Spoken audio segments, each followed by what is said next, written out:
This is The Weekly Set, the official podcast of TheTotalScreen.com. Episode 156, recorded May 17th, 2018.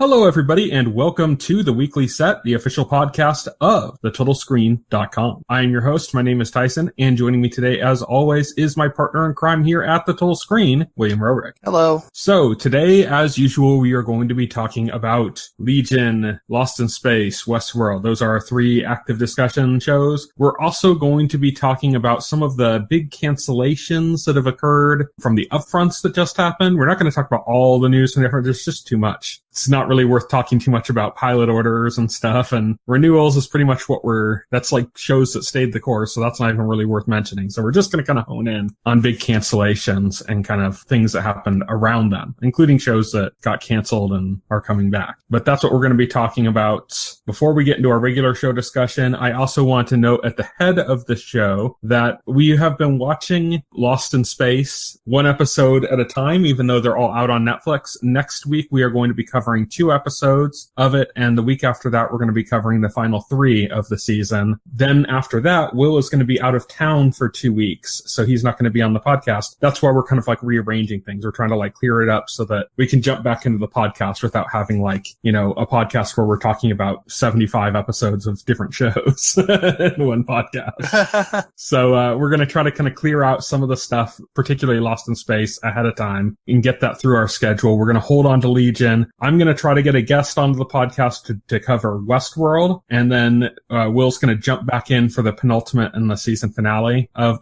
Westworld, as well as we're going to save Legion for when he comes back. So that's kind of our plan for the next couple weeks ahead. So if you watch along with us, know that next week you need to watch 2 episodes of Lost in Space to stay up with us, and then 3 the week after that. But anyways, that out of the way, let's get on to the upfronts. We're talking about cancellations. So I have these kind of in order from least to most. First off, and this is probably the saddest for me, Sci-Fi canceled The Expanse. Yeah, that's hugely disappointing. This is, it's one of, if not the best sci-fi show on TV right now. It's really sad that it's canceled. This also comes back to, and I brought this up before, but what this really comes down to is Sci-Fi doesn't wholly own The Expanse. It's like a separate production company that owns it, and that's really the reasoning here, is that right now networks, they want to own the show so that they can sell the streaming rights, syndication rights, everything. That's just a changing landscape of television, and as a result, shows like The Expanse, which are owned by a private production company, not directly owned by Universal, who owns Sci-Fi, that makes it less valuable to them because they can't sell the rights to other countries. They can't, they don't make money on anything except for it airing on Sci-Fi. Right. That's disappointing because that means at least for me, Sci-Fi only has one good show now. The Magicians. Yes. Yeah. And I think they own The Magicians outright. I think that one is owned. So that's a little bit safer. Fortunately, I know they own Krypton. That's why they're advertising the hell out of it.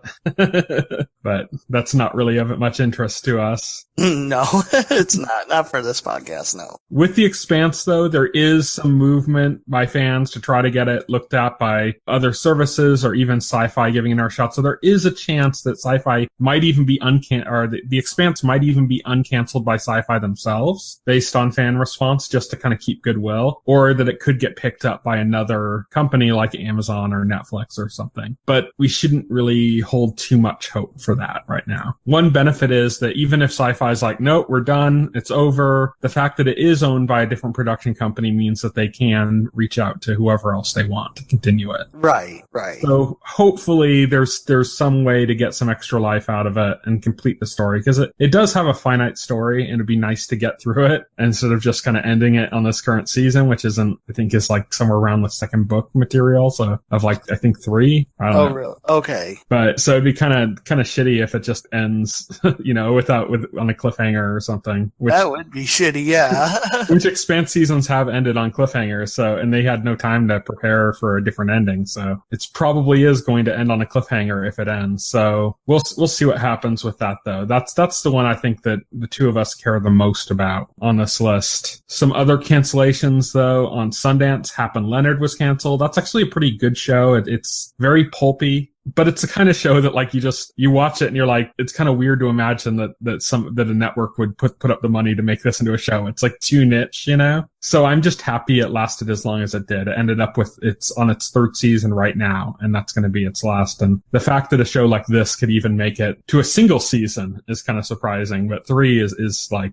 kind of impressive. Yeah, 3 is. So I'm not going to blame Sundance for that. That's not something I expected to really last that long. I didn't even hear about the Hap Leonard cancellation, to be honest. Yeah, it was a smaller one. It's very niche, lesser known, so you're not going to hear as much news about it. The next cancellation is the last of our cable cancellations before we move on to network. TNT canceled The Last Ship. This is also the most recent cancellation. This happened like today or yesterday, I believe. So Last Ship has gone a few seasons. It was actually an okay show to start with. It started kind of repeating itself a bit too much as it went on. Yeah, it's just like it's a military drama kind of thing, but with like more of a post-apocalyptic kind of stint to it, Mm-hmm. It's an okay show starting off. Like I said, I think it kind of goes downhill as it gets further along, but it's been canceled. Speaking of military shows, going into the CW, they canceled Valor. I think that's the only show that the entire network canceled.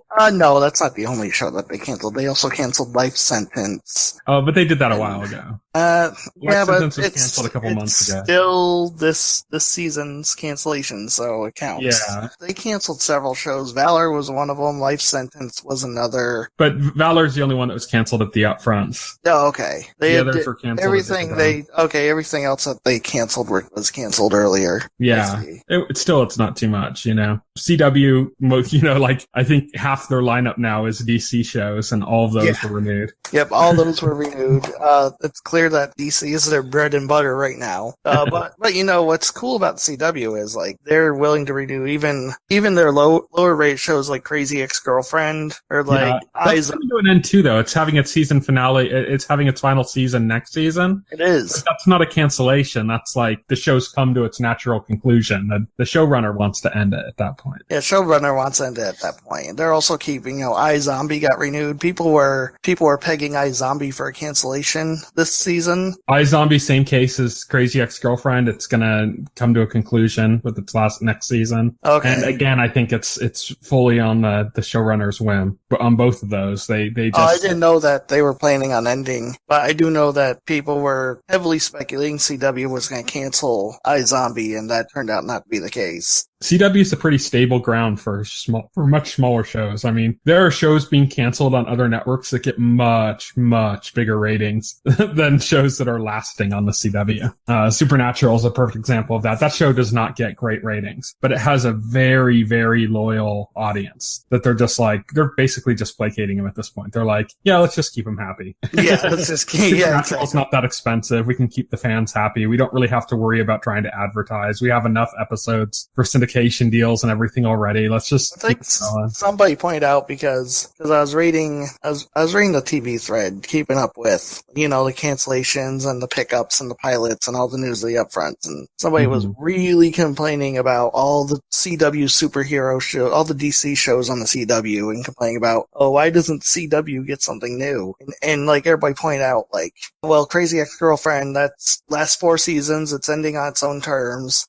Same thing with iZombie. Same, Jane the Virgin's going 5 seasons. No other network would have these. Crazy Ex-Girlfriend would not be ending on its own terms on any other network. Yeah. Right They wouldn't have lasted past 1 season on any other. Right. Network. And somebody pointed out, and the reason the CW can keep those shows around is exactly because of the DC shows and how successful they are for the network. I think Supernatural is going to be going on to season 14. When was the last time you heard of a genre show going 14 seasons? Right.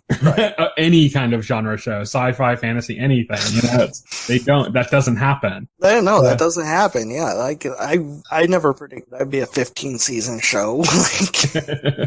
Are you kidding me? That never happens. Yeah, I mean, Yeah. it's the thing that they're finding the success with these superhero shows, and it's allowing them to prop up some other shows that aren't performing that well, even by CW standards. But yeah, and they keep their budgets down. They kind of taken over a part of Canada, basically. Yes. They film everything, and they've taken over their budgets down, and they're been kind of efficient with it. So I think CW does a pretty good job. Now let's go on to CBS. They canceled Scorpion, Superior Donuts, and Kevin Can Wait, and we don't care. Yeah, I don't care. We don't care. Well, yeah, we really don't care. NBC has canceled Rise, which looked pretty awful. Great News, which is that's the one sad one for me from NBC. That's a Tina Fey show. Really, everybody got all up in arms about Brooklyn Nine-Nine. NBC canceling Brooklyn Nine-Nine. No, you got that wrong. It was Fox. Oh no, that was Fox. Yeah, no, I got my backwards. We gotta wait. Okay, we gotta wait. I'm getting my wires crossed. But it was Great News is the one show I think that I'm sad to see go on NBC, but I'm not too surprised. It didn't really get all that much attention, but it's a Tina Fey show. It was really funny. They also canceled The Brave, so all those military dramas from last season's, not panning out too well. But and then they canceled Taken, which was, I have no idea why they even tried to do that as a series. Yeah. I don't know. We're gonna get to Fox last because they're the ones that kind of had the biggest cancellations, but they didn't have the most, and that would be ABC. ABC has the most. Yeah, look at this graveyard here. Yeah, Kevin Probably Saves the World was canceled. Not too surprised, not too sad. Inhumans was canceled. I know. No. Yeah.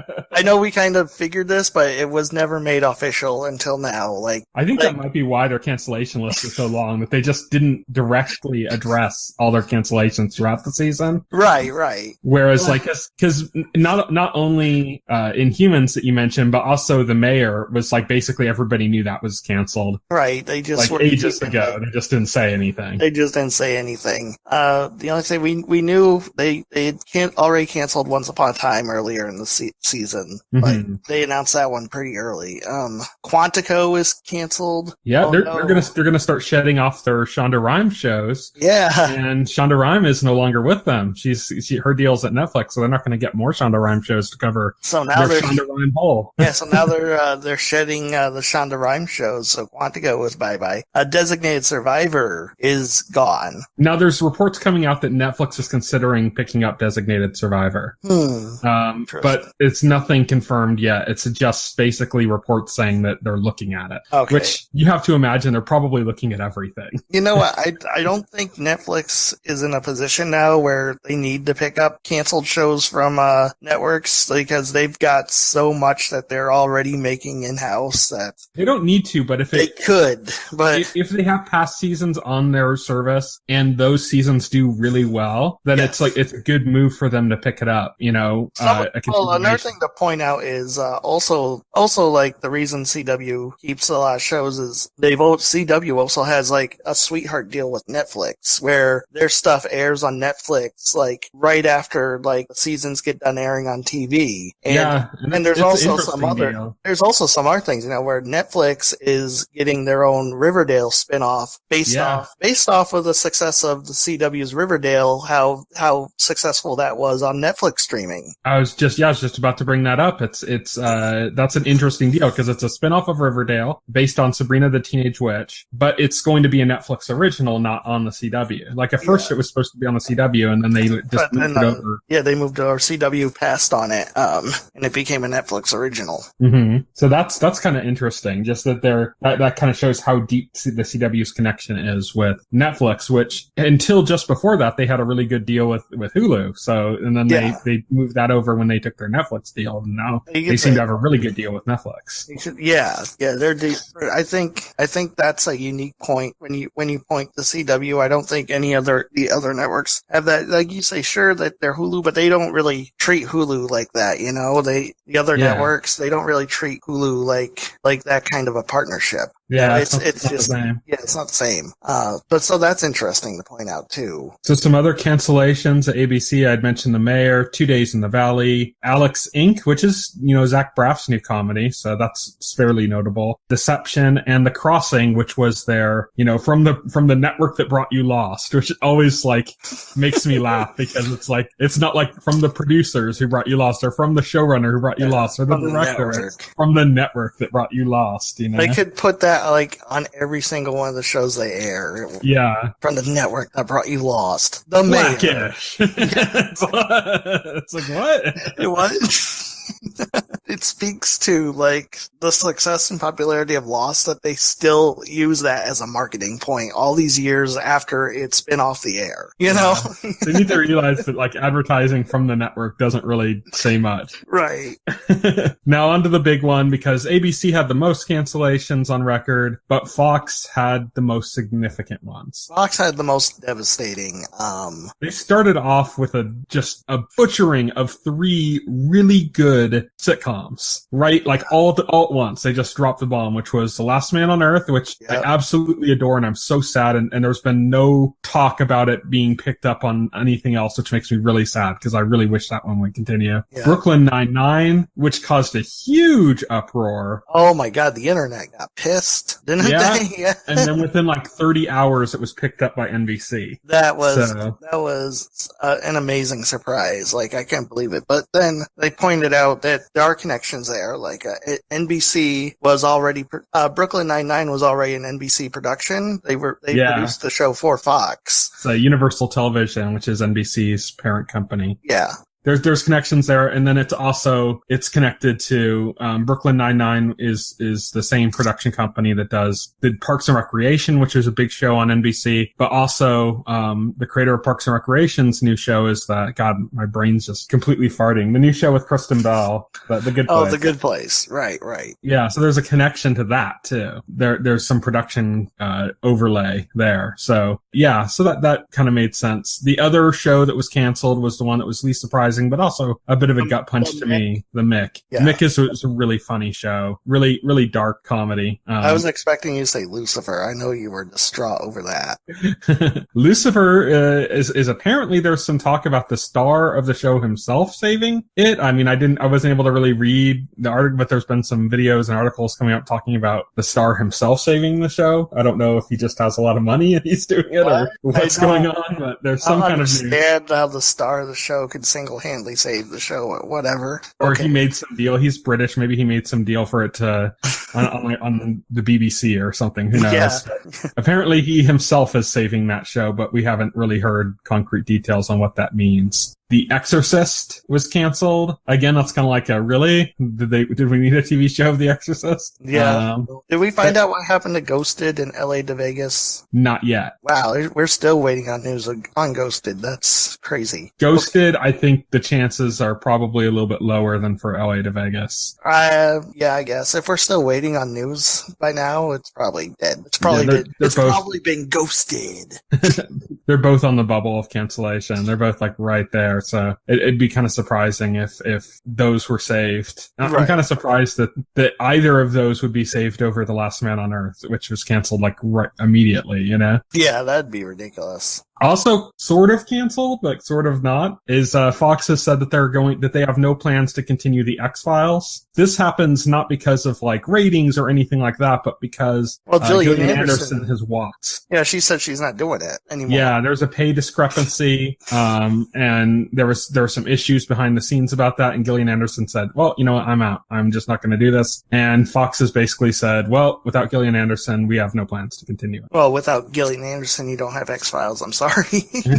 They tried it. They tried it before, didn't they? In the original run? No, I think they replaced Mulder in the original run. I thought they did both. They did Mulder, and then Mulder came back, and then Scully was gone. I never actually watched that show. I only know from pop culture and random bits and pieces. But I know there was a period where I'd see that show, and it was the Terminator from Terminator 2 instead of Mulder. Yeah, I know he was on it for a while, but I think they got there's another woman that filled in for Scully for a while, and then and I think it was just like a season. But anyways, no plans to continue the X-Files, so that's pretty much over now as well. We should, one thing we should, I know you said you didn't want to discuss renewals, but I did want to bring up Agents of S.H.I.E.L.D. because it's an interesting renewal insofar that it's not a full season pickup. It's 13 episodes, which is half the usual season for Agents of S.H.I.E.L.D., and they're airing it next summer instead of during the usual television season. Yeah. Agents of S.H.I.E.L.D. has managed to squeak by again. That sounds like a half cancellation to me, right?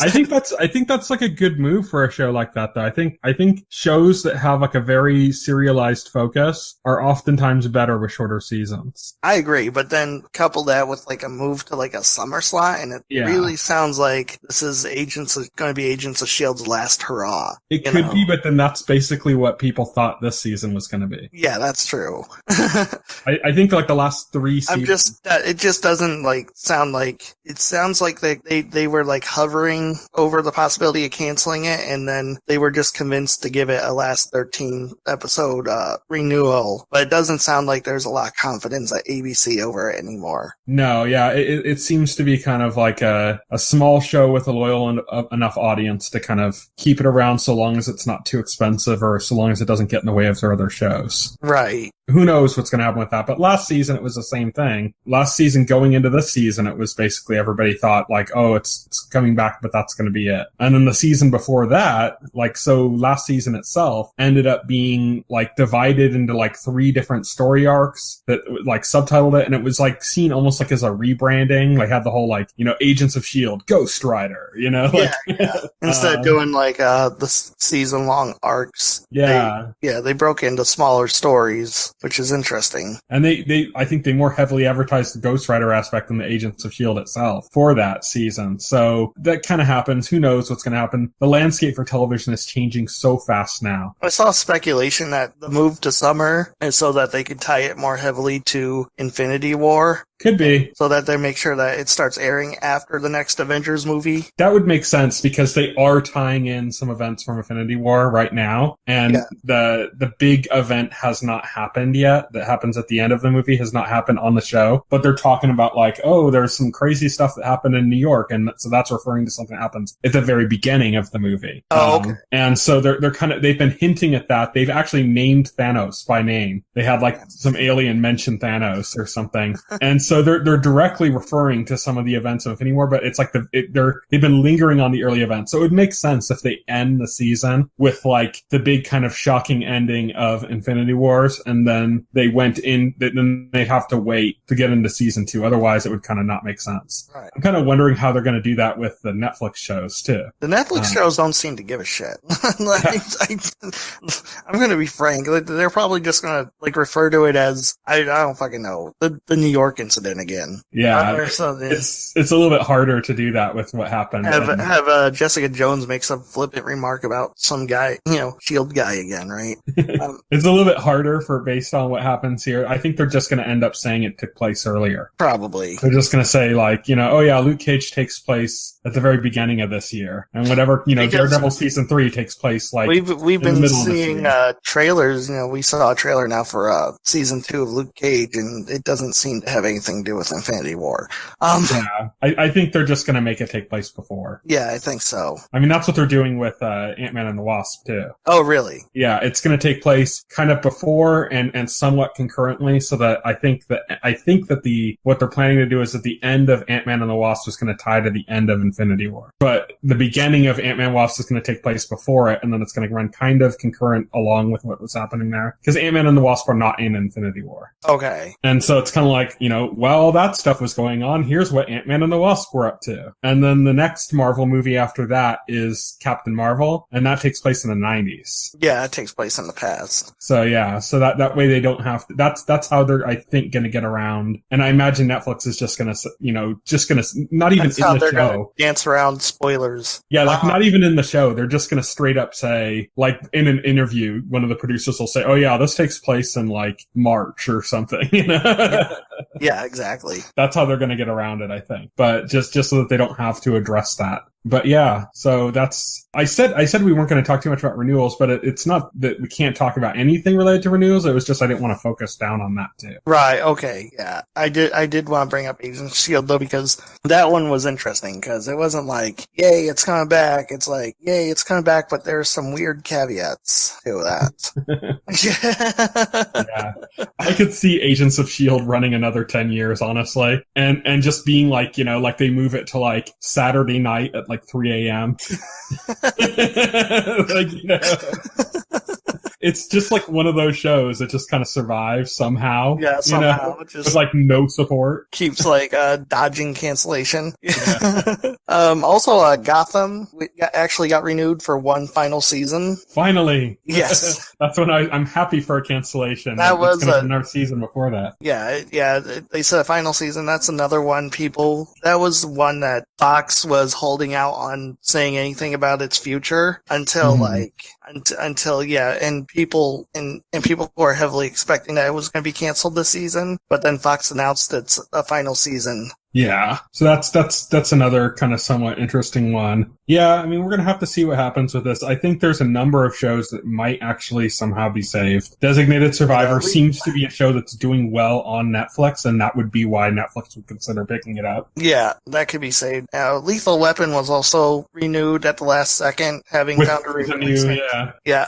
Sean William Scott. Sean William Scott. Yeah, that'd be weird, but okay. Well, he'd be playing a different character. Yeah. So basically what happens at the end of Lethal Weapon, spoiler alert, for this season of Lethal Weapon, is that the Riggs character is shot. He's like at his wife's grave and he gets shot by his brother after he ended up killing his dad or arresting his dad or something. I can't remember. And so we don't know his fate, right? Yeah, and I think what they're just going to end up doing is saying he died. Yeah. Because that's kind of how the season kind of ended, on a very like morbid tone, like implying he was going to die. And this was like before the guy was fired and everything. I'm just like, and Riggs died on his way back to his home planet. Yeah.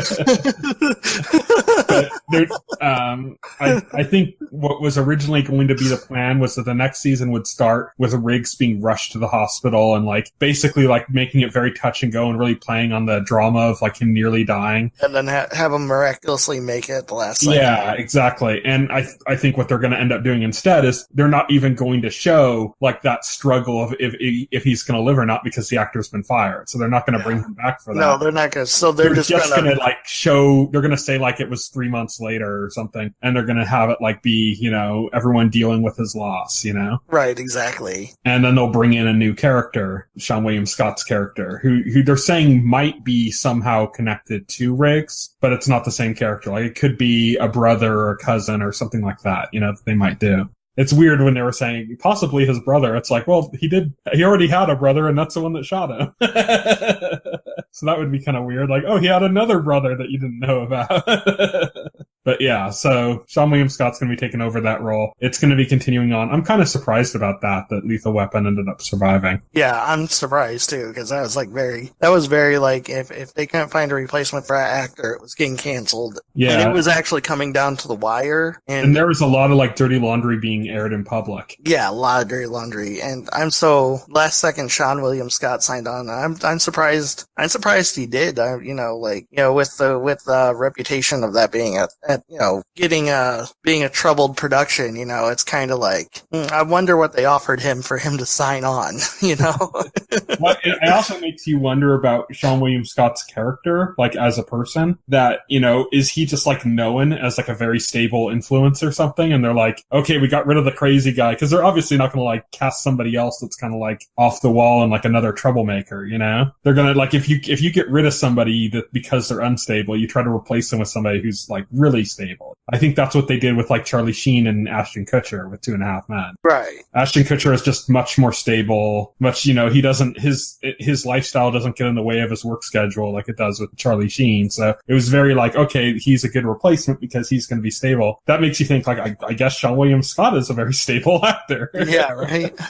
But yeah, that's it for the upfronts part of this podcast. Now we're going to move on to our show discussion. We'll start off with Lost in Space, Season 1, Episode 5. So this episode starts with, we'd mentioned last episode, like, oh, suddenly there's a bunch more characters. Well, this episode starts like, oh, there's a lot more characters. Oh, yeah. Suddenly, like, there's a whole buttload of characters. Yeah, like so many that they're just not even introducing them. They're not even bothering. It's like there's only like a couple of characters like they're focusing on, and it's like the leader of. They're all the characters that were introduced last week, basically. Yeah, the leader of the Resolute, I guess, and his son seem to be like the new major characters out of that group. And then that Japanese family. And then everybody else. Everybody else has a red shirt. Everybody else has a red shirt. So that's, just ton of new characters. A big part of this episode, though, was Smith basically getting caught in a huge web of her lies and having to try to navigate that and having to try to spin more lies to get out of the lies that she got caught in, and also manipulating things with the robot. This is where I'm starting to kind of like not like her character, and I don't mean that in like a ooh, her character's bad kind of way. I mean like her character is kind of unbelievable. Her character's unbelievable. Yeah, it's too ridiculous that people are still buying her shit. It really is. That she can basically talk right to like Don West's face about abandoning him and make him like believe like, oh, maybe she does. I was like, wait, why is he buying it? Why doesn't he tell her to just cut the shit? Because it was so obvious at that point. Like it was blatant. And then like several back and forth. And the thing is, like, they painted Don West as somebody who was like savvy like that when it came to like people, because he's a smuggler, and so they paint him as somebody savvy, and yet he couldn't sniff out that bullshit. Yeah, which is making his character less interesting too. Yeah, unfortunately. So this is like a down point for the series for me. Just a lot of these characters, I'm just not believing them. I'm not finding them interesting in the direction they're taking. Yeah, I'm finding I'm getting more bored with the show because all the characters just seem to be so bland. Yeah. And now we just have this whole flock of red shirts that like we're just not even being introduced to at all. And it's kind of like, But so Smith being caught in this web of lies, and knowing that when like the real leader of the Resolute, not the guy who's on the planet who's like supposed to be taking their block when they hit Alpha Centauri or whatever, but the actual like head of the Resolute that was holding Dr. Smith prisoner when the attack happened. When we start getting to like him and different people like that, Smith knows like, well, there's no more playing, because it's not even just a matter of like, oh, maybe that she can talk her way out of the bullshit. It's like, no, he knows exactly who she is and has video of him like ejecting somebody from an airlock, Right, exactly. So there's no talking your way out of that one. And so Smith knows that's coming, and in order to kind of like protect herself, she's, as we saw in the last episode, she's trying to kind of get the robot on her side. A problem is that Will has made the robot, how should we say, docile? Yeah. Made him non-violent towards anybody or anything. Told him not to kill anything. And this comes into play because Dr. Smith finds out, oh, here's a plan that couldn't possibly go horribly wrong and resulting in my own death, and before anything I planned to happen would take place. I'll like take down our security system while we're using a giant like energy beam being sent up to light a path to the Resolute to show them where we are. I'll take down our energy fence because there's a massive creature out there that's attracted to energy. Yeah. And he'll come to it and he totally won't kill all of us. Totally won't kill us. Great plan. And so she does that with the intention that Will's like near psychic link with the robot would come into play, and he'd be able to call the robot back to protect them, even though they're like a full day's walk away. Yeah. But don't worry, the robot comes instantly anyway because it can teleport or something. I have no idea. It's there pretty damn fast. It helps, but it's getting destroyed. Because it won't fight back. Yeah, and then Dr. Smith basically enacts the final part of her plan, which is to say, Will, you need to tell it to be like it was before, to be bad, which is just kind of like a stupid way of putting it. We need you to be evil again. he starts going, be bad, not defend yourself for me. No, just be bad. turn evil, please. So the lights on the robot go red. It reverts to its old form with the 4 arms. Does this in front of everyone at the camp. So now, like, there's no more secrets about the robot. Of course, they're all a bunch of red shirts, so it doesn't really matter, I guess. But they'll all just die, like, next week. They'll just die next week. Yeah, so Will has to convince the robot to not kill everybody. And then... be good. Be good. Until I ask you to be bad again. You know what? I think one of the things not ringing with me about this show is the main source of it, main antagonist, is Dr. Smith, and she's not that interesting of an antagonist because what's her motivation? Yeah. They did a whole... It seems to be just survival, but what she's doing is nonsensical to those ends. Yeah, what she's doing is nonsensical to survival. And also we know that she lied and cheated her way to get there in the first place, and it's like, well, why? Because like, it's not like Earth was going to be destroyed and like she had to get off the planet. It's just like she just kind of screws her sister out of her place on that place, and then she just continues to, and she doesn't have like any strong motivation or strong backstory for you to even care about what she's doing or understand why she's behaving the way she's behaving. She's just behaving that way to be an antagonist for the show. And her plans don't really make sense, but they all seem to work out for her anyways, which is just kind of weird. And yeah, it's a bit of plot armor, or plot for the sake of plot with her. So it's not been really all that interesting what's happening with her. It's just been kind of a weak point of the show at this point right now. So hopefully it kind of redeems itself going forward. Yeah, hopefully. Now there's less secrets on the table, and so that should open up some more interesting stories. Hopefully they get more into the different characters, so they're not just a bunch of faceless red shirts. Yeah. One other plot line was happening in this episode, and that's that the mom, Robinson mommy, she noticed that something's off with like the rotation of the planet and over around the sun.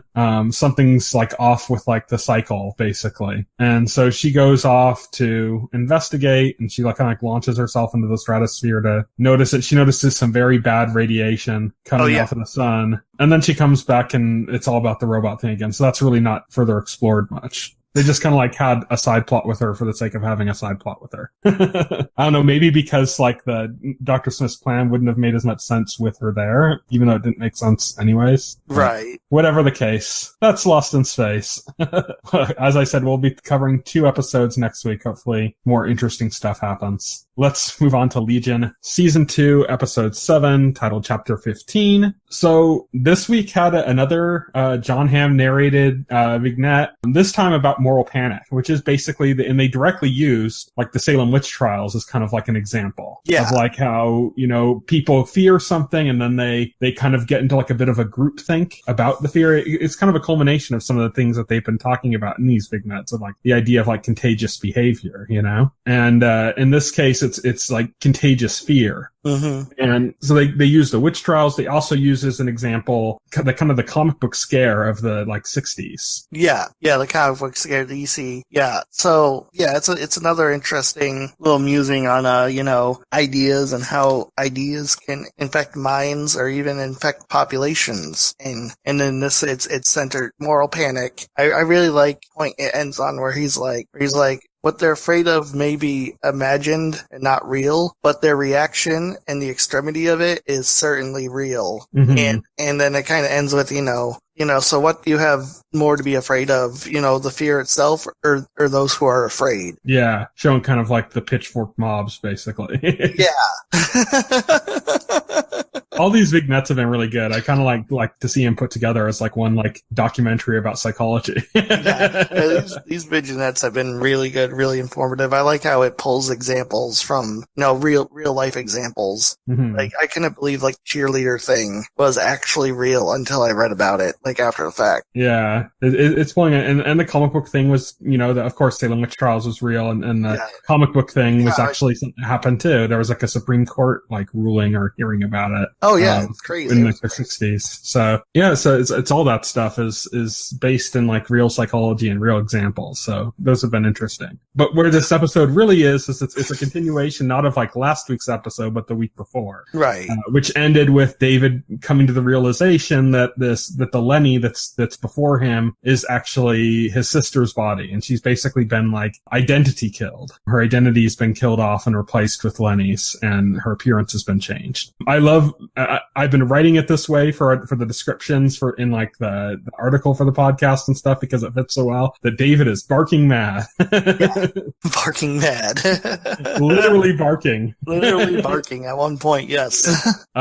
He's barking at the Shadow King. He is angry. He's getting very confrontational with him. He's basically saying he's going to kill him. He's going to destroy him. He said he's going to find his body and he's going to burn it or worse. Like making these threats. Shadow King's just kind of like not having it. He's like, he's off to the kiddie table with you. Literally sends him off to the kiddie table. Yeah. So he's stuck with these two little kids and they're like, oh, just ignore him. Maybe he'll go away. And then he looks through the keyhole and he sees his sister. And then all of a sudden she's in the room with him and she's just sitting there kind of like dull, just like not doing anything. And he goes to her to try to apologize because there had been a part earlier where the Shadow King was basically saying like, oh, you hated her. You wished all these bad things to happen to her. And David's like, I was angry and that was just thoughts. That wasn't actions. I didn't do anything. I didn't mean anything. I was just angry at that state in my life. And he's trying to kind of like apologize for that to what he's perceiving as his sister, but it's just another kind of, another face for the Shadow King. Right, really. Right, exactly. So he ends up out of that situation. A lot of stuff with the Shadow King going back and forth, like a lot of psychic communication, because after this conversation, he's talking to Sydney and Sydney said, well, have you talked to the future me and seen, what she has to say about it? Because he's talking about like, I don't understand how future you wants me to help this person. He killed my sister, why would I help him? And she's like, well, have you talked to her since then? And he's like, no. And then we go to a scene where the Shadow King talks to her. And the Shadow King ends up going to this kind of future psychic space to talk to future Sydney. And she's expecting David to show up, but the Shadow King does instead. And they kind of have like a little bit of a standoff. He's like, I have no reason to hurt you. He's like, I just, want to know what's going on here. Why do you want me to live? Like, he's like, I know why I want to live, but why do you want to help me? Right. And he gleams from her mind, like this very brief example, because she'd mentioned that the world ended. And we see this kind of very brief example where we see David. And that puts it together for the Shadow King saying, oh, so this is a case where the hero becomes the villain and the villain becomes the hero. And so what we've been talking about before, now we know for certain David destroyed the world. Right. After killing the Shadow King. And the idea is that in order to stop that, they need the Shadow King in a position of power. So he has to have his body back because the last time David beat him to it. So presumably, if the Shadow King has his body, he's more powerful than David. Presumably, from what we've been told. Presumably he's able to defeat David if he has his body. But in future Sydney's timeline, David beat him to his body. Right. And so the Shadow King did not survive. David killed him, destroyed the body and killed him. So yeah, so that's what happens there. The Shadow King basically tells future Sydney, why are we involving David in this? Just help me. If you want me to survive and get my body and stuff, then help me find my body. You have future knowledge. You have knowledge that nobody in the present does. So just help me directly. Don't bother with David. Right. And then he said, and then we can rule the world together. And he corrects himself, save the world. Yeah. Save the world. He's like, rule the world. He's like, wait, no, save the world. Yes. So, then David takes his turn visiting future Sydney. And now it seems pretty clear that future Sydney is going along with that plan with the Shadow King, because when he's like, I can't do this, I can't protect the Shadow King or help him, he killed my sister, I can't do this, she's like, oh, it was too much to ask, it's okay, you don't have to do it. It's like she's being remarkably easygoing about a desperate mission to save the world, like, oh, never mind, it's fine, not telling him that she's now in direct contact with the Shadow King himself. And what's interesting here is that earlier we had, when he was talking to present Sydney, they were talking about kind of the weird rules that they might need to establish as far as like how he can deal with future Sydney, because it's still Sydney, but it's like this different iteration of Sydney. So how can they avoid present Sydney being jealous of future Sydney, kind of. It's a very odd concept to think about. Right. But Sydney basically is like, the implication is, you could comfort her and you can talk to her and that's it. But this future Sydney kind of pushes herself a little bit further on David, ends up kissing him. So David kind of breaks his promise there. And then he returns. While he's doing all of this, there's some crazy stuff going on with Tonami, who is, he gets basically the delusion that kind of had gone into his ear before, the little tar chicken thing. Yes. It has like manifested now. It's kind of like it's starting to directly affect him. And he ends up placing eggs that he's whispering into the eggs and into the ears of, several of the people, Sid, right. Carrie, and Clark. So he's starting to infect others with the delusions. Yeah, like putting eggs next to their bedside and they're cracking in those tar chicken things. Yeah, that represent delusion. Yeah, exactly. Yes. They come out and it's Sid, Carrie, and Clark that are directly infected that we see. Clark is the guy with the burned face. Right. Carrie, of course, the one half of the two that share a body, and Sid. So all of them were infected. They get this delusion that the head of Admiral Fukuyama. Yeah, Admiral Fukuyama. He's some kind of monster and he's planning to eat everybody. That's the delusion that they get. Yeah, they have this crazy idea that he's going to kill them all and eat them, and he's a monster, right? That's the idea that they get, and so they team up to take him down, right, before he can eat them. Mm-hmm. They're totally fueled by these delusions that got into their heads. So Tonami and Carrie go and they start attacking the mustache robots. Yes. And Sid and Clark go directly to Admiral Fukuyama. They demand he take off his basket to reveal who he is. And he's just a regular-looking old Japanese guy. Yeah, he's just a regular-looking old Japanese guy, but they don't see that. They see a monster. They basically see the head of the tar monster, the tar chicken. Yeah, they basically see the head of the tar chicken. So rising up from the empty shoulders, of this under the helmet. And so they freak out and they're like, we have to kill it. And they aim a gun, a rifle. Clark aims it at the guy and he's about to shoot. David materializes right between them, turns his gun into a broom. Yeah. And it's no, don't stop this. What's going on here? The mustache robots bring in Tonami, and say they're traitors working with the Shadow King. And he said, no, that's not this. There's something else. And he sees almost seeing a baby inside of a stomach, basically. The delusions crawling in their heads. Yeah. Yeah. And he plucks them out. Plucks them out. He just plucks them out. And everyone's kind of what the hell are those? Yeah, he's holding them, and he's holding them, and they're like, what the hell is that? And he just says, it's insanity. Yeah. He's literally holding insanity in his hands. He's plucked it out of Sid's head and out of Clark's head. But then when he turns to Tonami, who's been infected the longest, the thing starts kind of coming out of him forcefully, and it's much larger. It's larger. It's growing. It tears its way out of him. It tears its way out of him. It's giant, right? Yeah, and then it goes running through the base. They never really address Carrie. He never takes it out of Carrie's head, or they never show that. But which makes me wonder. But they show her afterwards, like as if it's all been resolved. So, but they don't show it on screen, basically. But David goes chasing after the thing, and he basically says, he's all, hey, look, go away. And that's fine. But if you don't leave, I'm going to kill you. He basically has this conversation with it, right? Well, it's not a conversation, but he's like, you picked a really bad time right now for this. Yeah. He's like, no, I know it's not your fault, but it is your fault. So he's like, get the hell out of here or die. Yeah. And then he transports them into, when he was talking to him, he transported them into this basically, it's just like an empty red field. Right. It's just, everything's red. And it's just the two of them. And then the delusion runs towards him. And you're kind of getting this weird perspective switch where by the time it reaches him, it's smaller than his shoe. It goes from being this massive dinosaur size thing to something smaller than the size of his shoe. And he gets it in a bottle and he's looking at it and he's like, I warned you. And then he just uses his mind and just kind of splats to dust. Yep, he just splats to dust. And that's that for that. while this was happening, while he was having this little conversation with the delusion, the mustache robots are like, they're trying to treat Tonami and they realize he's dying. So they say, we need to get him to the mainframe. And they end up hauling him off to like this tree that's, you know, a metaphorical tree, I guess, and connecting him to it. And you know, it's like a mainframe because you just see a bunch of ones and zeros. Yeah. And he ends up waking up like inside, it looks like he's inside a computer case with like the fan on the back of the case spinning. It does. Yeah.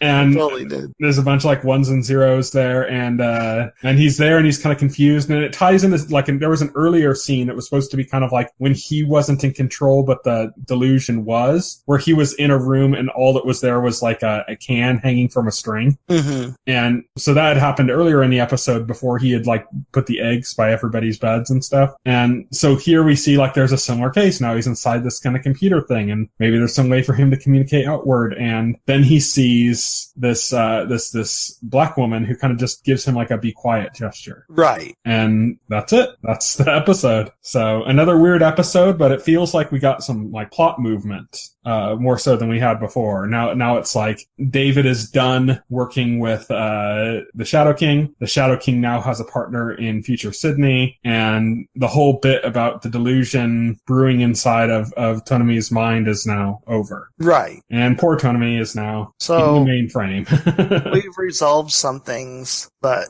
still some things are left unresolved. Yeah. So it's where, you know, we're a little bit more than halfway through the season, so it's we're going to start the race, as they referred to it, is going to continue. The race for Farouk's body. So I kind of hope this means that we're going to get some more time outside of this facility, Division 3, because I'm getting kind of bored of it. This is like much more than last season. It seems like they're just in one place, you know? Right. Maybe they're trying to save some on the budget. They have all the weird psychedelic stuff going on, and they can't afford to go too much. They blew all their budget on the set, and so now they have to use it for everything. Exactly. But yeah, that's Legion. So season 2. Legion still continues to be very good. I'm really enjoying Legion. Mm-hmm. Yeah, and the plot's moving forward, and we're gonna have to see where it goes next. So, lastly for the show, Westworld, season 2, episode 4. So good this episode. So good. Let's save the James Delos stuff for the end. Okay, it is like major focal point of the episode. But there is another part of the episode that is also major, which is we get back to the Man in Black. Yeah, right? We get back to William, we should say. Yeah, I still call him the Man in Black. When it's played by Ed Helms, it's the Man in Black to me. Yeah, that's true. Yeah, when he's in the park and he's dressed up in his gear, and it's the Man in Black. It's William when he's younger. Yeah. So we see the Man in Black. He's traveling with Lawrence. They're going back to Lawrence's hometown. We'd been there a few times already in the first season. So he's going back there now to see his family and everything. It's where the Men in Black believes they need to go in order to... Yeah, it's where he's next step on their convinced journey. They need to go, right. They go there and they basically get surrounded by Major Craddock and the Confederados. Yeah, well, he goes there. He notices it's suspiciously like deserted, like there's nobody around, and he finds out, it's a rude awakening that the Confederados basically took over the town. Mm-hmm. Yeah, and they're being rather brutal towards everyone in the town. Oh, they are like the leader being a total asshole. We remember that last episode he was betrayed by Dolores. Mm-hmm. You know, when she basically used his army as bait to kill a bunch of Delos soldiers. Betrayed by Dolores and spared by Teddy. Yes, yeah, because Teddy was supposed to kill him, mm-hmm. and Teddy didn't. So he's coming off of that, and basically he takes the Man in Black and Lawrence hostage along with the rest of the town, and he asks who's the leader here, and this guy stands up and he shoots him dead, and he's like, I'm not looking to make any deals. And then the Man in Black is talking to Lawrence, and and Lawrence tells him that there's some guns stashed kind of grave in the middle of town. And the Man in Black, that gives him an idea, and he stands up and he tells the leader of the let's make a deal. Yeah, he says, let's make a deal. And he's like, didn't you just see what I did to the last person? I said wasn't interested in making deals. Yeah, and he's like, yeah, but I know where there's guns that you need. And he tells them they're behind a grave, and he's like, well, you're not very good at making deals if you just give up what you got, you know. And he's like, those guns isn't what I got. That's not what I have to offer. I have something else to offer. Yeah. And he basically like plays at his confidence, saying, you keep telling your men that you have somewhere to go, but you have no idea where that is, and I do. Right. I know exactly where it is. I can take you right there. You have no idea. Yeah. And so they come to kind of basically terms, and they're getting everything ready to like leave, except that, you know, Major Craddock and the Confederados are still just basically they're just hanging too much and being assholes. Yeah, they're instead of leaving where they're supposed to go, they're just hanging around and like torturing people in the town, you know, and just being assholes. Where they find the guns, they find a bottle of nitroglycerin. Oh, he uses that to like do all sorts of terrible shit, like blow off, blow off the saloon owner's hand. He had a shaky hand, you know, the bartender. He blows off his hand. There's all sorts of shit with it, and the Man in Black's kind of getting impatient. And he's like, okay, you know, he's basically like, okay, when are we gonna get going? And then the leader of the Confederados there, he gives them a big speech about death and how like he's come back from the dead like twice or something. He has a personal relationship with death, and death favors him, and death favors him, and all this. And meanwhile, they're beating up Lawrence, and then he gives Lawrence's wife a shot glass of nitroglycerin, and he tells it to go bring it to Lawrence, right? To drink it. To drink it, you know. While this is going on, you know, Ed Harris is like sitting there contemplating what he's gonna do, and then he has like, and as he's watching the scene go on, he just kind of has like a flashback to like his wife, you know, her suicide, you know, and that memory kind of brings out some kind of compassion or empathy within him. Brings out the white hat. It brings out the white hat. It spurs him to act, and it's so badass because this the leader of the Confederado is going on with death and how he has a relationship with death, and then eventually Ed Harris just says, you know, you talk about death like you know death and all that, and you don't know shit. And he's like, what are you talking about? You claim to know death, but you can't recognize death when he's sitting right across from you, or something to that effect. And badass cowboy line, yeah. And then he like breaks the bottle of like breaks the bottle that they were drinking out of in half, and he shoves it in his neck, and then he gets into like this shootout. He like basically kills all the other Confederados. Yeah, he was using one Confederado as like a bulletproof vest. Basically. As like a bulletproof vest, yeah. He was like holding him over his body as he was shooting other people. It's great.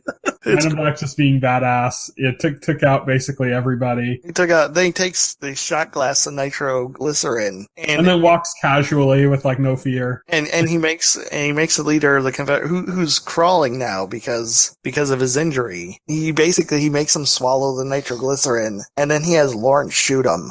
He explodes. It's so badass. There's something else that happens with Man in Black, but we have to get to something else that happened before we can do that for the context. And that's that this is probably the least interesting part of the episode, but we have to cover it because it comes into effect. Is that last week's episode we were introduced to the Raj, which is like the park that takes place in India. Yep. We were introduced to this woman. And in the last episode, she was captured by the Ghost Nation, the Indians. This was the woman from the Raj who was chased by a robot. Shoot, I forgot. Tiger, yeah. It's a Bengal tiger. That's what it was. It was a robot Bengal tiger. She was chased into Westworld from the Raj Park and then captured by the Indians. And her fate was kind of left there. Which is just weird to say, like captured by the Indians as she left the India park. Like every time I try to talk about it, I get confused. Right. I'm like, wait a minute, no, not those. Lame. But anyway, she is now a captive of the Ghost Nation tribe, and there she gets taken back to their camp, and alongside a bunch of guests there is also Stubbs. Yes, the security guard who we also saw was surrounded, captured by the Indians at the end of season 1. And then we've seen him. This is taking place in the recent past, and we've seen him in the present where he's just like with his group, with the Delos people. people. But we wondered, like, but wait a minute, he was with the Indians. What happened? So this is now we're starting to get that picture. He's with the Ghost Nation being held hostage along with several guests, and this woman who had escaped the Bengal tiger. She ends up just kind of like quickly escaping again, just like isn't really worrying. She's like, Stubbs is basically like, hey, stick with me and, you know, I'll get us out of here and everything. And she's like, I just want to go deeper into the park. And she takes off and leaves, and the Indians just don't even really bother following her or anything. They're just like, oh, whatever. Yeah. And then later on, we see like the Indians are talking about how they're going to be talking to their elder, and he's going to decide their fate. And they're playing up like they're going to sacrifice all of the guests. Yeah. And the guests, they're all freaking out, and Stubbs is kind of like holding his will. And we end up finding out that their elder is the Indian that we saw in, I believe it was the first episode or the second episode of the season, that was one of the hosts that directly was talking to Logan when they introduced the Westworld property to him. Okay. They were going to do the demonstration to him, and there was a Native American. He was that guy is the guy that was the village elder of the Ghost Nation. He takes Stubbs and holds a knife to his throat. Then he said something to Stubbs that I didn't quite catch, but then they just let him go and they leave. Basically the implication was that they were just testing his mettle. Right. And so apparently, I guess they're still part of some kind of a narrative that Ford had set up, because that's the weird thing, is that we went into season 2 thinking like, oh, everything's crazy. All the hosts have free will. And then it was more like, oh, well, it kind of looks like maybe they don't necessarily have free will, but they're just kind of playing. They do have free will, but they're just kind of playing out their narratives because they don't know what else to do. No, it seem to be saying maybe they don't all have free will. You know, actually, here's something far out. Maybe none of them have free will. And maybe this is all still Ford's narrative. Maybe even what Dolores is doing is part of Ford's narrative. It very well could be the case. Yeah. Or they do have free will, but he's taking a gentle touch in overriding that from time to time, or we don't really know. We don't know, but we get hints, right? Because the Man in Black, hosts are still break character to deliver messages directly from Ford, you know, including Lawrence's daughter in the town who talks to the Man in Black. It says if you're looking forward, then you're looking the wrong way, or something to that effect. Yeah. Also says that this one good deed doesn't make up for everything else you've done, and Man in Black's like, good deed, I'm just playing the game. Yeah, exactly. He plays it off so nonchalantly. He's like, I'm just playing the game. So we're still saving the best part of the episode. So there is still this question of how much free will do the hosts have? Do the hosts even have free will, or is that an illusion? Is that all part of the game? How deep does Ford's game they don't go? have complete free will. Right. At least not all of them have complete free will, which is what we thought going into season 2. I think the key question here is how deep does Ford's game go? Yes. Yeah. And kind of what's the purpose? I mean, it seems like his purpose of his new game with Will is like almost like a redemptive arc for Will. Right. Like it's a means of getting Will like back on track to his life. Like maybe it's Ford taking responsibility for the fact that his park turned Will into the Man in Black. Oh, it might be. He's trying to kind of undo that, or trying to like remind him of who he was going into the park before, and by kind of forcing him into a good role. But we don't know. Like, it could be so many different things. But basically, that's kind of what's happening. And the episode ends, we brought it up, and it's in the end of our discussion, it's just the end of the episode, with the Man in Black, Lawrence, and a bunch of Lawrence's, like, you know, cousins or whatever, they're heading out towards their destination across the field, and they run into a woman on horseback riding towards them. It's the woman from the Raj who had escaped from the Ghost Nation. And she reveals herself to be the Man in Black's daughter. Yes, Grace, the Man in Black's daughter. Supplies! Which seemed pretty obvious at several points in the episode. Yeah, it did. There was like one point in particular where she had made some comment to Stubbs, and then they like cut to the Man in Black, and it kind of felt like very like, okay, yeah, they're really telling us here. Now let's get to the real meat and potatoes of the story, because this episode blows open some new revelations that were hinted at before, but I think this episode went the furthest into confirming what people suspected, and this ties two different storylines, but they tie together and they complement each other. And basically, it starts with Bernard and what happens when he's taken to the entrance of that cave. Yeah, he gets dragged to the entrance of a cave by one of the robots. It's like Dolores' like second in command, basically. Yeah, Dolores' second in command. He's dragged there. He finds, I forgot her name, Ellie? Elsie. Elsie, yes. He finds Elsie, who we hadn't seen since the middle of season 1, after Bernard was last seen attacking her. We assumed he killed her, but apparently that has not been the case. Instead, he like locked her in this cave, like had her handcuffed, and then left her with some food. Although it bears the question why Dolores had her second in command drag Bernard there. I don't think she did. I think that was Robert Ford. Oh, you know what? Yeah, that's right. That was probably Ford. Yeah, so we never saw the context of when this host grabbed Bernard and took him, or, you know, it's just all of a sudden she's dragging him. Last we saw Bernard, he was in the fort where Dolores' father had just been taken. So we didn't really get any lead up to this. We just basically saw her dragging him, and leaving him by this cave and then walking away without saying a word. And he goes into the cave, he sees Elsie, he kind of gets her trust back. She's kind of like, what the hell, man? You like attacked me and left me here with some fucking granola bars or something. And he's like, you know, catching her up saying, Ford's dead, bunch of shit's gone down, stuff's happening. She's trying to like leave the cave. He kind of stops her and shows her that there's like some kind of an entrance. In all of this, he ends up revealing that he's a host, which she's kind of a little weirded out by, but she's like, but you had a family, you took leave, and she's like, you had a backstory. Like, she puts it together, you know, like. Yeah, she puts it together, like, oh shit. So now they go into another Delos bunker. Which was hidden in the cave. And there's just a bunch of dead bodies there. And we find out some new things about Bernard, right? That, his cortical is damaged. That's why he needs that fluid constantly. Mm-hmm. Right. And we also find out that because of the damage, like, his memories aren't syncing correctly. So he doesn't know where in time he is or where he is at any moment, because if he's remembering something or if it's happening in the moment, he can't make distinction. Well, it's like they go into the base with like all these, there are all these like the dead like drone host, and there's also like all these dead staffers in there and stuff. And he's like, I've been here before, like, and he just can't place it, you know? Right. And he doesn't know the difference between the past and the present. Right. He doesn't know the difference between the past and the present. So yeah, so Elsie's kind of like, they're trying to figure all this out. I think that kind of, we need to sidestep into the other kind of story we had mentioned. Right. Again, these stories are intertwined. And so the way they're presented is the way that we have to talk about it,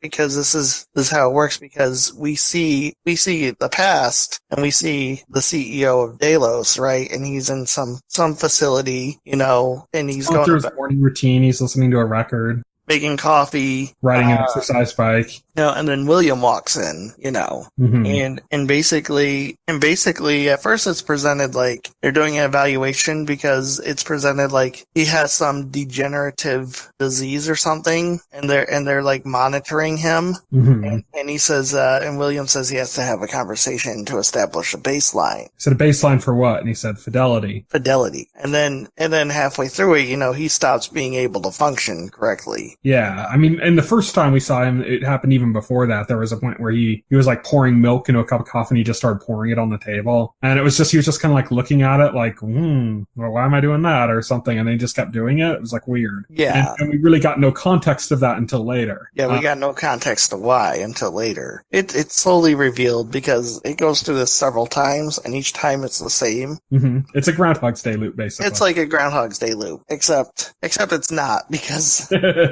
because you know, it's only a Groundhog's Day loop to one party in the of the equation. But what we find out through this is that this isn't really the CEO of Delos. He already died. This is a machine. This is his mind being transferred into. Yeah, we find out something more insidious. Like, they didn't just make him a machine. They actually transplanted his mind into a machine and used his DNA, used with the technology of Westworld, Westworld to sort of resurrect him. And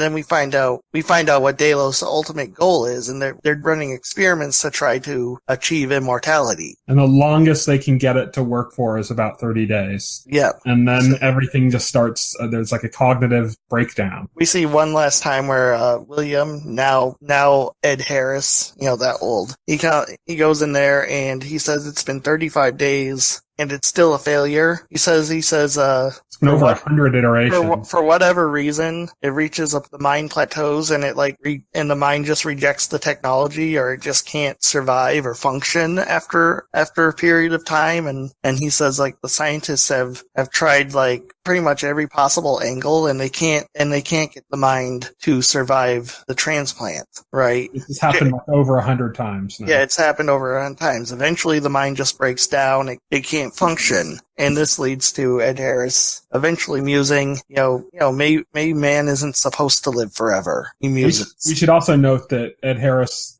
in this scene, references his wife's suicide, which we believe happened not long before the events of season 1. Right. This we should say that this seems to take place right before the beginning of season 1. This is right before. I think this is probably one of the last things Ed Harris did before he goes back to the park and really immerses himself in it. Mm-hmm.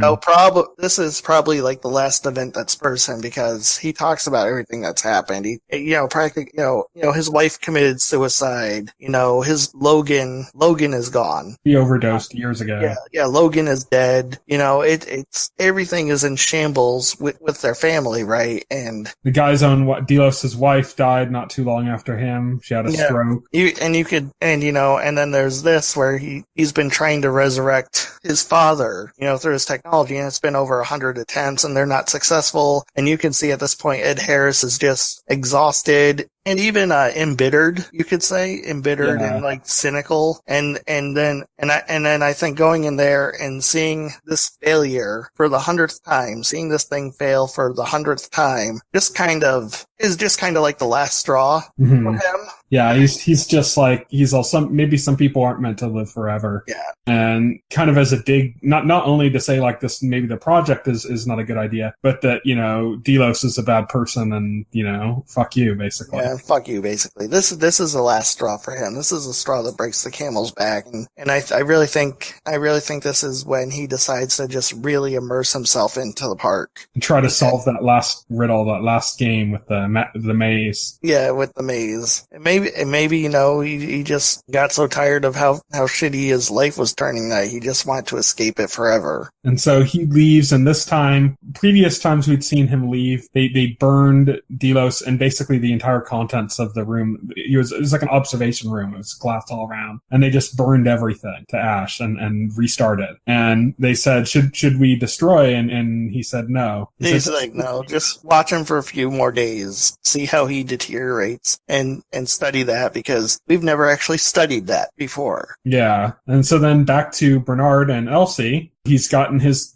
cortical fluid, and they're going towards another room that they see, and they're like, well, should we open it? What's going on? What should we do? And they end up deciding to open it, but Bernard's a little bit wary of it. But they go through the door, and that's the lab where William had been bringing back Delos all those times, those 100 iterations, and we see the glass thing. The room is just in shambles. It's not been burned, but it's just in shambles. They go inside of it, and there's even the one Asian guy who William talked to last and said to observe for a couple days, he's dead on the ground. Mm-hmm. As they're going in, you see the same beats that we saw before of the morning routine repeating over and over again, which is part of what makes it interesting that they spent so much time showing those before. The opening sequence was a really long stretch before we even saw that it was James Delos, where we saw the record spinning, and then it was slowly panning across, and we'd see maybe his arm as he walked by, and then we'd see, the exercise bike and his foot pedaling it, and you wouldn't really see it's him yet, and then it pulled up and eventually you saw it was him. And they kind of went through the same thing again, but now in this room that's just, it's all in rune, and Elsie's walking through it, and it's a horror show, right?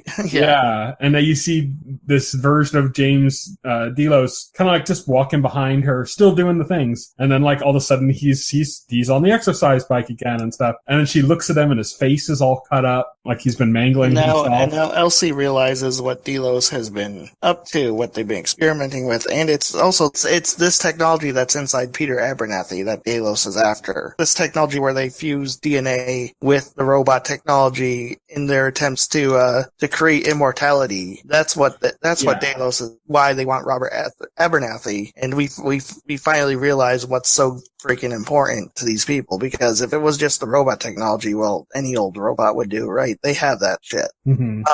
This is like an example of a mind that's been copied. They want, and it's too big. That's why it's too massive of a file compared to what the hosts normally have. Yeah, exactly. It's too massive a file compared to what the hosts normally have. And also we realize why Bernard can't hack it, because he says it's in a language he doesn't understand, and that language is DNA. Yeah. Yeah. So it's so they're getting out of there. There's like a last moment where now attacks Bernard fights him off. Elsie knows what's going on. But it's interesting because now you have to wonder what happens to Elsie, because when you see Bernard in the future, she's not around either. I also heard some reference to the fact that Bernard has a scar, and then when we see him again, he doesn't. Yeah, interesting. Like maybe he has a new body or something, because there's another scene where Bernard mentions to Elsie that there was another mind that had been printed up, like one of those orbs that goes into the spot in the host head that he has, that was like, that Ford had him print up and take, and he doesn't know what's on it, and he has it, and they want to pursue that and figure out what that is. And Elsie's like, what the hell? I trust code more than humans anyways. Yeah, exactly. And so they're going to try to figure out what's on that. You know, maybe it's Bernard, maybe it's Arnold, maybe the Bernard we're seeing in the present time is actually Arnold, like a copy of Arnold or something, and not Bernard himself. There's all sorts of different possibilities of what it could be. It could be Ford, it could actually be Delos, it could be somebody else. But anyways, they end up burning Delos's body in the room. And then as they're leaving, she's like, Elsie's like, I hope that was a host and not like a human or something. And Bernard's like, that's James Delos, the founder of Delos. Yeah. And she's like, what? He died like decades ago. And that's kind of when they came together to that point and agreed to kind of pursue this mind thing and what it might be, and trying to find information on that. But basically, yeah, they're leaving that, and you see the last kind of shot of as they're leaving of James Delos like burning up and just looking like the devil. Yeah. You know, as he's just kind of like this creepy smile looking out through the flames. And that's pretty much it. That was like that was the big part, the big storyline from this episode.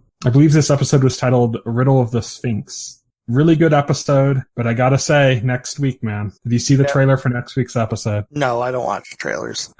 Looks so good. I can't wait. Nice. But yeah, so tune in. We'll talk about next week's episode next week, along with Legion and Lost in Space. But until then, here's what's coming up in the week ahead. By the time this podcast is available, Friday, May 18th, 2018, You Are Wanted comes to Amazon. This is a story about a guy who gets hacked and set up to be the mastermind of some hacking attack. So they believe so they're chasing him. That's the You Are Wanted, coming to Amazon. 13 Reasons Why Season 2 is hitting Netflix on Friday as well. Then on Tuesday, May 22nd, 2018, Terrace House Opening New Doors comes to Netflix. This is another part of the Terrace House series, which is basically like real world Japan. Oh, okay. But then they also have a live action version of Mob Psycho 100, which is based on an anime and manga, like a psychic that's absurdly powerful. The anime is really, really good. I have no idea what a live action version would be like. Yeah, right. But that's going to be on Netflix on May 22nd. Then on May 24th, Fada, I believe it's called, is coming to Netflix. It's about Israeli agents versus Palestinian freedom fighters. So yeah, it's like 24 Israel. And then on Friday, May 25th, 2018, Picnic at Hanging Rock comes to Amazon. This is based on a mystery book from 1967 about schoolgirls who mysteriously disappear at Hanging Rock. And also on that day, Troll Hunters comes back to Netflix. I believe this is the first season where they don't have the original actor actor playing the part anymore. Anton Yelchin, who passed away a couple of years back. Yeah. So this is they're having him voiced by a different character, and I think this is the last season. I think they're doing some other connected series based, like interconnected, like they have a Troll Hunters universe, like an MCU style thing, where they're going to have different things. But this is, I think, the last for Troll Hunters itself. Right. That's Friday, May 25th. So that's it. Thank you everybody for listening. You can reach me on Twitter. I'm at Tyson Gifford. You can reach Will. He is at Voxel Hero. You can check out our Facebook page and our YouTube channel, as well as our site, thetotalscreen.com. You can subscribe to the podcast through any major podcast client like iTunes or Pocket Cast. And the entire backlog of our podcast is also available on our YouTube channel. We only have like the most recent 3 episodes on our RSS feed. So if you want to watch old ones, you want to find out what we thought of like Game of Thrones season 5 or something, you can go back in the archives and listen to it on our YouTube channel. But until then, thank you everybody for listening. Good night. Good night. If you would like to reach out to us and make a comment, send an email to contact@thetotalscreen.com. Stay tuned to The Total Screen for the very best